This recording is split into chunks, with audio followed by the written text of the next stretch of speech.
Good morning बच्चों।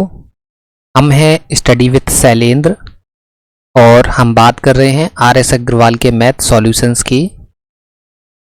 इस video के अंदर हम डिस्कस करने वाले हैं रेशियो एंड प्रपोर्शन के क्वेश्चन नंबर 86 to 90। तो चलिए देख लेते हैं। ये हमारा इस वीडियो का पहला क्वेश्चन है। क्वेश्चन है कि यदि 336 अनुपात 216 समानुपात 980 अनुपात x हो तो x की वैल्यू हमको फाइंड करना है। क्लियर है? देखिए बच्चे, ये जो क्वेश्चन है ना, ये क्वेश्चन प्रपोर्शन की प्रॉपर्टी पर बेस्ड है। तो आई थिंक आपको प्रपोर्शन की प्रॉपर्टी होती क्या है वो मालूम होगी। नहीं है तो आप हमारे प्रीवियस वीडियोस देखिए, वहां पर आपको सब मिल जाएगा। तो इस प्रपोर्शन की कंडीशन में हमने क्या बताया था कि जब भी ऐसा हो तो आपको क्या करना है, आपको बाहर बाहर का मल्टीप्लाई करना है और अंदर अंदर के रेशियो का मल्टीप्लाई कर देना है, तो आप x की वैल्यू फाइंड कर पाएंगे। तो देखिए कर देते हैं। तो बाहर बाहर मतलब 336 गुणा x करेंगे, 216 गुणा 980 करेंगे। तो देखिए कर देते हैं यहाँ 336 x इक्वल टू 216 गुणा 980। तो x इक्वल टू हो जाएगा आपका 216 गुणा 980 बटे 336। अब इसको 14 से काट दीजिए तो 14 एकम 14, 14 दूनी 28 और 14 चौके 56, 14 सत्ते 98, 70। 2 से 12 बार और 2 से कितना 35 बार, 4 × 12 और 4 × 5 20, 4 चौके 16 और 18 × 3 54। x बराबर आ जाएगा 18 गुणा 35, 18 × 5 90 और 18 × 3 54, 54 और 9 63 यानी 630। तो इस सवाल का आंसर क्या आ गया बच्चा? इस सवाल का आंसर आ गया 630। क्लियर है? कुछ नहीं था, कैलकुलेशन आप खुद से कर पाएंगे। बाकी आपको समझ में आ गया होगा कि प्रपोर्शन की कंडीशन में हम क्या करते हैं, बाहर बाहर का मल्टीप्लाई, अंदर अंदर का मल्टीप्लाई। जैसे इससे पहले वाले वीडियो में इसके बारे में हमने डिस्कस किया हुआ है। ठीक है, इसकी प्रपोर्शन की 2 कंडीशन बनती हैं, तो हमने इसमें दूसरी वाली कंडीशन आपके साथ यूज की है। क्लियर है? चलिए, तो आपको समझ में आ गया होगा। फिर देखते हैं हम नेक्स्ट क्वेश्चन। क्वेश्चन नंबर 87 देखिए बच्चे। क्वेश्चन नंबर 87 क्या है कि इस टाइप की क्वेश्चनों में देखो, जब भी ऐसे क्वेश्चन आते हैं, इससे जस्ट पहले वाले वीडियो में भी हम लगभग इसी टाइप का क्वेश्चन डिस्कस कर चुके हैं और ये थोड़ा सा अलग है उससे हालांकि, लेकिन फिर भी इसके जो कॉन्सेप्ट है इसमें वही कॉन्सेप्ट यूज होगा जो जस्ट पहले वाले वीडियो में हम यूज कर चुके हैं। यहाँ पर हम क्या यूज करते हैं, इस टाइप की क्वेश्चनों में हमको लॉजिक यूज करना होता है अपना। अगर हम लॉजिक यूज नहीं कर पाएंगे तो समझ लीजिए आप इस टाइप के सवालों को सॉल्व करने के लिए कैपेबल नहीं है। क्लियर है? अब कैसे लगाते हैं देखिए, पहले हम देखते हैं गिवन क्या है। सवाल को पढ़ लेते हैं। क्या है कि यदि P अनुपात Q बराबर R अनुपात S बराबर T अनुपात U बराबर 2:3 हो तो MP plus NR plus VT अनुपात MQ plus NS plus VU बराबर क्या होगा? ठीक है, चलिए आपको क्या बताया था, इस टाइप की क्वेश्चंस में हमें क्या करना होता है, हमें एक केस देखना होता है। या तो आप इस केस को देख लीजिए। इससे पहले वाले वीडियो में क्या बताया था कि इस टाइप के जब क्वेश्चन आते हैं एक केस देखना होता है। या तो आप इस केस को देख लीजिए या फिर आप इस केस को लेकर सवाल को सॉल्व कर लीजिए। आपको एक ही केस पर वर्क करना है और एक ही केस पर वर्क करके सवाल को सॉल्व करना है। क्लियर है? चलिए सॉल्व करते हैं। पहले गिवन क्या क्या है वो देख लेते हैं। हमको गिवन है P/Q बराबर R/S बराबर T/U बराबर 2/3। अब देखिए बच्चा, यहाँ पर देखो M के साथ यहाँ P है, यहाँ M के साथ Q है। तो हम क्या करते हैं, ऊपर नीचे M का मल्टीप्लाई कर देते हैं। ये MP MQ बन गया। अब देखो हमने लॉजिक, दूसरा लॉजिक ध्यान से देखिए। यहाँ N के साथ R है, यहाँ N के साथ S है, यहाँ RS है, तो यहाँ ऊपर नीचे N का मल्टीप्लाई कर दिया। सिमिलर यहाँ V है, यहाँ भी V है, यहाँ T के साथ है, यहाँ U के साथ है, तो यहाँ हमने क्या कर दिया, V का मल्टीप्लाई कर दिया ऊपर नीचे।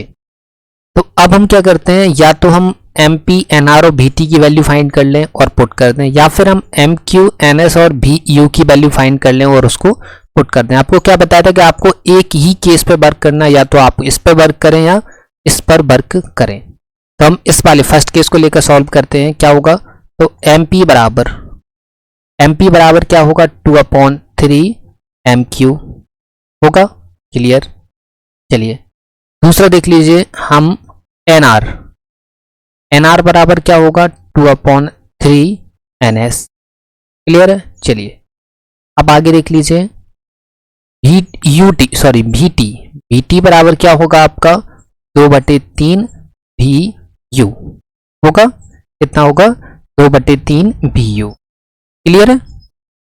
चलिए ये केस फर्स्ट हो गया, ये केस सेकंड हो गया, ये केस थर्ड हो गया। चलिए अब ये क्या करते हैं, हम इस केस को जोड़ देते हैं और इन तीनों को जोड़ देते हैं। ठीक है, क्या करते हैं, equation first plus equation second plus equation third, हमने इन तीनों को जोड़ दिया।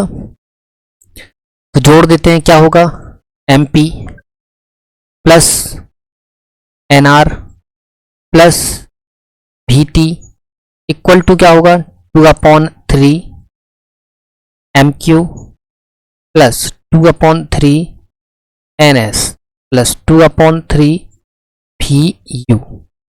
अब बच्चे क्या होगा कि अपन 2/3 कॉमन ले लीजिए, NR प्लस VT बराबर 2/3 कॉमन ले लिया तो MQ plus NS plus VU।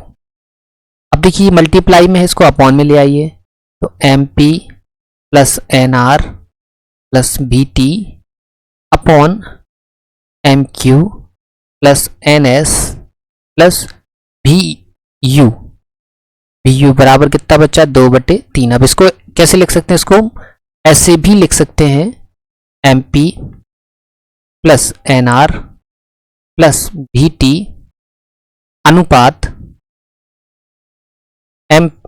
MQ plus NS plus VU equal to कितना, 2/3। कितना आंसर आ गया इसका, 2/3। क्लियर है। तो इस टाइप के सवाल क्या है, लॉजिकल सवाल होते हैं, आपको थोड़ा सा केयरफुली इन पर वर्क करना होता है। कैसे वर्क किया हमने, उम्मीद करते हैं समझ में आ गया होगा। हमने क्या लॉजिक लगाया था, ये हमको ऑलरेडी गिवन था, तो हमने ये पूरा लिखा, ये वाला हिस्सा गिवन था, हमने यहाँ लिखा। जिसके बाद हमने देखा कि P और Q के साथ M है और P और Q यहाँ है, तो यहाँ दोनों जगह M का मल्टीप्लाई कर दिया ऊपर नीचे, यहाँ N का मल्टीप्लाई कर दिया, यहाँ V का मल्टीप्लाई कर दिया। आपको क्या बताया था कि केस एक ही देखना है, या तो आप इस केस पर वर्क कर लीजिए या फिर आप इस केस पर वर्क कर लीजिए। तो हमने क्या पहला केस देखा, तो पहले केस पर वर्क किया, तो हमने MP, NR और VT की वैल्यू फाइंड करी। ये 3 केस बन गए, तीनों को हमने ऐड किया, ऐड करने पर हमने 2/3 कॉमन लिया और फिर जाके हमने देखा इसका आंसर भी क्या आ गया, 2/3 हमारा इस सवाल का आंसर आ गया। सवाल सिंपल है, सवाल में कुछ नहीं है, बस सवाल लॉजिकल है। तो आपको लॉजिक लगाना सीखना होगा। ये कब सीखेंगे, जब आपकी बहुत अच्छी प्रैक्टिस होगी। जैसे हमने पता लगाया वैसे आप भी पता लगा पाएंगे, बस आप प्रैक्टिस करते रहिए और हमारे साथ बने रहिए। क्लियर है। तो फिर देखते हैं हम नेक्स्ट क्वेश्चन। देखिए बच्चे क्वेश्चन नंबर 88 हमारे सामने है। क्वेश्चन नंबर 88 क्या है कि यदि एक मानचित्र के लिए पैमाना 1:4 × 10⁵ दिया गया है, यदि मानचित्र में 2 बिंदुओं के बीच की दूरी 4 सेंटीमीटर है, तो इन बिंदुओं के बीच वास्तविक दूरी कितनी होगी। इन बिंदुओं के बीच वास्तविक दूरी कितनी होगी। क्लियर है। तो देखिए कि इसमें क्या है कि इसमें गिवन है आपके पास क्या कि 1:4 × 10⁵ का इसमें दिया गया है। मतलब इसमें सीधा सीधा कहने का क्या मतलब है, इसमें कहने का मतलब है कि 1 सेंटीमीटर, कितना, 1 सेंटीमीटर, सॉरी यहाँ पर कुछ चीज छूट गई है, यहाँ पर क्या है, यहाँ सेंटीमीटर है, यहाँ सेंटीमीटर है साथ में, 1:4 × 10⁵ सेंटीमीटर है यहाँ पर। ठीक है। तो मतलब क्या है कि जब मानचित्र के बीच में दूरी 1 सेंटीमीटर होती है तब ये क्या होता है, तब इसकी डिस्टेंस कितनी मानते हैं, 4 × 10⁵ ये मानते हैं। अब ये भी क्या है, सेंटीमीटर में है, लेकिन क्या है कि जब अब 1 सेंटीमीटर है, अब 1 सेंटीमीटर को 1 मीटर में कन्वर्ट करेंगे, आप 1 मीटर में कन्वर्ट करेंगे तो कितना होगा, 4 गुणा 10 की घात 5 बटे 10 की घात 2। अब इसको 1 किलोमीटर में बदलेंगे तो 1 किलोमीटर में बदलने पर 1 सेंटीमीटर था, सॉरी ये तो सेंटीमीटर ही रखते हैं, यहां इसको मीटर में बदल देंगे तो ये सेंटीमीटर है, अब ये मीटर बन गया। अब 1 सेंटीमीटर बराबर कितने किलोमीटर है वो देख लेते हैं, 4 गुणा 10 की घात 5 बटे 10 की घात 3 गुणा 10 की घात 2 किलोमीटर। अब 1 सेंटीमीटर की डिस्टेंस हो गई है आपकी। अब क्या है, यहाँ पर देखो, यहाँ पर बोला गया है कि बिंदुओं के बीच की दूरी कितनी है, 4 सेंटीमीटर। तो 4 सेंटीमीटर बराबर क्या होगा, 4 सेंटीमीटर बराबर होगा 4 गुणा 10 की घात 5 बटे 10 की घात 5 गुणा 4। देखो ये कट गया, कितना आ गया, 16 किलोमीटर। कितना आ गया, 16 किलोमीटर। क्लियर। तो इन दोनों जब मानचित्र में दो बिंदुओं के बीच की दूरी 4 सेंटीमीटर होगी तो वास्तविक दूरी कितनी होगी, 16 किलोमीटर होगी। क्लियर है। आंसर में भी जो बुक है उसमें जो आंसर दिया है वो भी किलोमीटर में है, इसलिए हमने यहाँ पर इसको किलोमीटर में चेंज करके आपको सवाल का आंसर आपको बताया है। क्लियर। उम्मीद करते हैं सवाल समझ में आ गया होगा। नहीं आया तो दोबारा बता देते हैं, कुछ नहीं है। क्या है कि 1 सेंटीमीटर बराबर आपका कितना है, 4 × 10⁵। क्लियर है। तो फिर 1 सेंटीमीटर बराबर कितने मीटर हो जाएगा, 4 × 10⁵/10⁻² मीटर। 1 सेंटीमीटर बराबर, अगर इसको मीटर को किलोमीटर में बदल देंगे तो फिर 10 की घात 3 चढ़ जाएगा। इट मीन्स गुणा में घातें जुड़ जाती हैं, तो जो घातें जुड़ गई इससे ये कट गया तो 4 बचा। डिस्टेंस कितनी थी, 4 सेंटीमीटर थी, तो 4 सेंटीमीटर निकालने के लिए 4 का मल्टीप्लाई क्या आ गया, कितना, 16 किलोमीटर हमारा जो है वो आंसर आ गया। क्लियर है बच्चे, समझ आ गया होगा। तो फिर देखते हैं हम नेक्स्ट क्वेश्चन। क्वेश्चन नंबर 89 देखिए। क्वेश्चन नंबर 89 क्या है कि किसी समय पर 1.4 मीटर ऊंचाई के एक लड़के की परछाई की लंबाई 1.2 मीटर है। इसी समय पर एक भवन की परछाई की लंबाई 5.4 मीटर है, तो भवन की ऊंचाई कितनी होगी। क्लियर। चलिए क्या है इसमें कि जब परछाई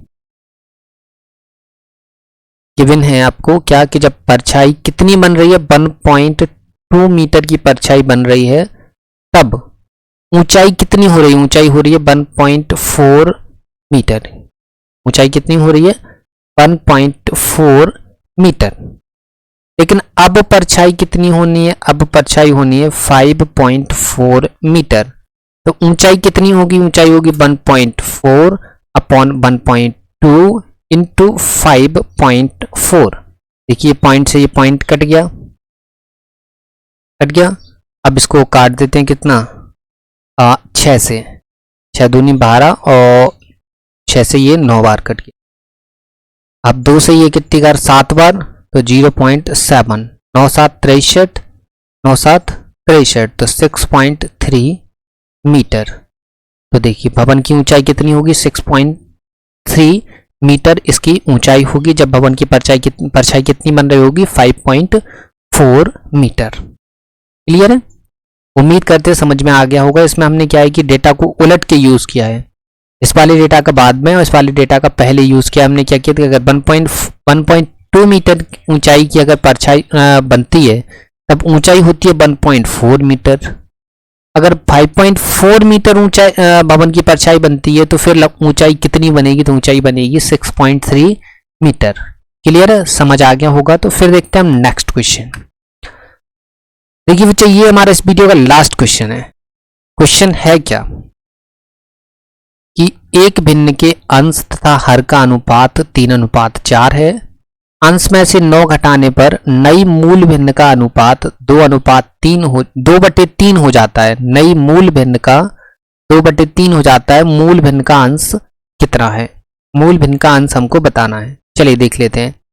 देखिए कैसे लगाएंगे, इसमें देखो अंश दिया है, हर दिया है, ये आपकी इनिशियल कंडीशन है, क्या है 3:4 की। फाइनल कंडीशन आपकी क्या है 2:3 की। मतलब यहां पर देखिए, यहां पर आपने कितना घटाया, 1 घटाया, यहाँ पर कितना घटाया, 1 घटाया, और सवाल में कितना घटाया आपने, सवाल में आपने 9 घटाया, मतलब 1 यूनिट बराबर कितना आ गया आपका 9। मूल भिन्न का अंश, मूल भिन्न का अंश कितना है बच्चा, 3 यूनिट। मूल भिन्न का अंश कितना है, 3 यूनिट। सो 3 यूनिट की वैल्यू कितनी हो जाएगी, 3 यूनिट की वैल्यू हो जाएगी 9 गुणा 3 मतलब 27। तो मूल भिन्न का अंश कितना था, मूल भिन्न का अंश था आपका 27। क्लियर है, समझ आ गया होगा। और काफी आसान से सवाल थे ये, बिल्कुल भी टफ सवाल नहीं थे। क्लियर है, बस एक सवाल थोड़ा सा लॉजिकल था। तो उम्मीद करते हैं समझ में आ गया होगा। अगर नहीं समझ में आता है तो आप उस क्वेश्चन को 2-3 बार रिवाइज करके देखेंगे तो आपको समझ में आ जाएगा। क्लियर है बच्चे। और आपको इस वीडियो के डिस्क्रिप्शन में टेलीग्राम चैनल की लिंक मिल जाएगी, आप जाकर वहां से टेलीग्राम चैनल को ज्वाइन कर लीजिए। टेलीग्राम चैनल को ज्वाइन कर लीजिए। यहाँ पर हम अपने सभी सेशंस की PDF आपको प्रोवाइड करवाते हैं और इन PDF को आप इजीली एक्सेस कर पाएंगे। इसी के साथ ही बच्चे वीडियो को लाइक ज़रूर करिए, वीडियो को शेयर करिए, चैनल को सब्सक्राइब करिए, ताकि हमारी जो फैमिली है वो ज़्यादा से ज़्यादा बढ़ पाए। जितनी ज़्यादा फैमिली बड़ी होगी उतना ज़्यादा आपको अच्छा कंटेंट मिलेगा और उतने ज़्यादा लोगों से आपको पढ़वाया जाएगा। अभी फ़िलहाल हम अकेले पढ़ा रहे हैं, लेकिन जैसे ही जर्नी हमारी आगे बढ़ेगी इस प्लेटफॉर्म पे आपको और भी टीचर्स मिलेंगे।